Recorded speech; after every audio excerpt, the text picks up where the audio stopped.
So now we're going to move on to phase two, the application phase, and some of the resources you can use to continue studying. So the vast majority of phase two is just going to be doing as many practice questions and passages as possible. The UWorld question bank is an excellent resource for practicing application and content refresh. While you're doing practice questions and practice passages, it is still very helpful to continue working through your flashcards and making new ones here and there. One of the reasons I recommend UWorld is because it has excellent explanations and diagrams that rival those of programs more than 3 times the cost.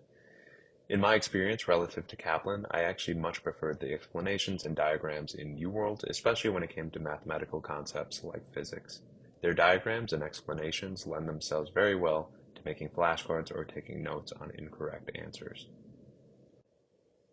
Apart from this, the only other thing you'll really want to do is throw some practice testing into the mix. I would recommend taking at least one practice exam during this phase. For reference, say you're choosing to set aside about a month for phase two. If you choose to take 2 practice exams during this month, the beginning and middle of those 4 weeks would be ideal. If you choose to take 1 practice exam during this month, then that singular exam taken 2 weeks in is a good time.